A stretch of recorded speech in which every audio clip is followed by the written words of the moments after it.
আসসালামু আলাইকুম, কেমন আছেন সবাই? অনেক দিন পর সর্ষে ইলিশ খাবো। কত যে আশা ছিল এই মনে, সর্ষে ইলিশ খাবো ছুটির দিনে। সেই আশাটা অনেক দিন পর আমার পূরণ হলো।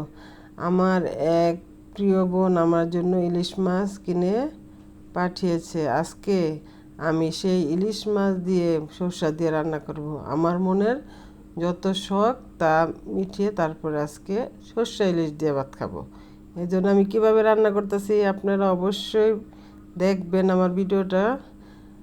খুব টেস্ট। এভাবে রান্না করলে আসলে সর্ষে ইলিশ একবার যদি এভাবে রান্না করে খান তাহলে বুঝতে পারবেন আসলেই স্বাদ।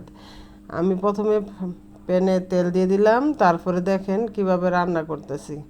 আসলে ইলিশ মাছটার একটা যেই সুন্দর একটা ফ্লেভার, এ আসলে অন্য কোনো মাছে এরকম পাওয়া যায় না। এই জন্য মানে না, বেশি স্বাদের জিনিস একটু বেশি দাম দিয়ে খেতে হয়, কি আর করা। মধ্যবিত্ত পরিবারের লোক আমরা আমরা তো আর সবসময় ইলিশ মাছ খেতে পারি না। এই জন্য অনেক সাধনার পরে একটা ইলিশ মাছ গিফট পেলাম।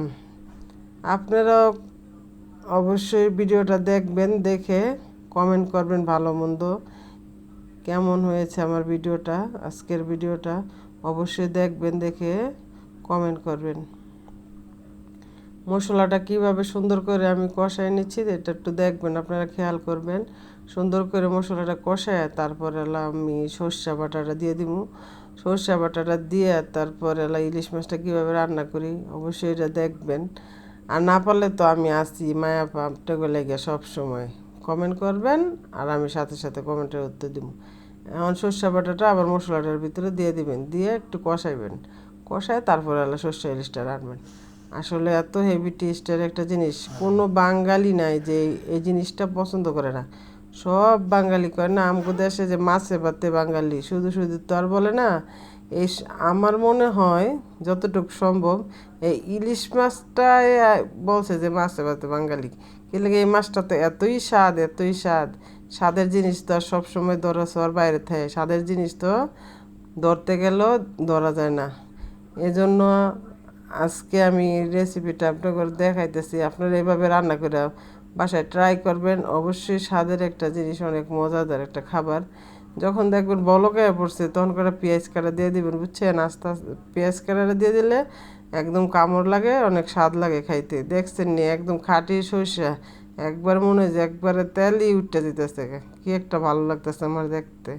তারপর দেখবেন লাড়াচাড়া দিয়ে যখন দেখবেন বলক আসবো তখন আপনারা করবেন কি মাছগুলো দিয়ে দিবেন। আসলে কি যে বলবো আজকে আপনাদের, মানে বলার কোনো ভাষা নেই। মানে কি করবো বুঝছেন, ওই যে আরেক চুলার মধ্যে ভাত বসাই দিছি। ভাতটা বসায় গরম গরম ভাত দিয়ে সর্ষে ইলিশটাতে কখন খামো, মানে আমার মাথাটা ঠিক নেই, উল্টা পাল্টা খালি কথা কইতেছি, বুঝেননি? যদি ভুল ত্রুটি হয় অবশ্যই ক্ষমার চোখে দেখবেন। আর ভিডিও কেমন হয় অবশ্যই কমেন্ট করে জানাবেন। আপনারা এক একটা কমেন্ট আমার কাছে অনেক কিছু। আপনারা যদি কমেন্ট লাইক শেয়ার না করেন তাহলে তো আমি কখনো এগিয়ে যেতে পারবো না। এই জন্য আপনাদের কাছে আন্তরিকভাবে আমি বলতেছি, মানে জোর জুলুম নাই, আন্তরিকভাবে আপনাদের কাছে বলতেছি। বোন হিসাবে অবশ্যই ভিডিওটা দেখে লাইক শেয়ার কমেন্ট করে দিবেন। তারপরে আমি যাতে একদিন সফল হতে পারি দোয়া করবেন সবাই। আর এই যে দেখছেন আমার সর্ষে ইলিশ রান্না শেষ, আমি একদম প্লেট লিয়া খাইতে বসে পড়ছি।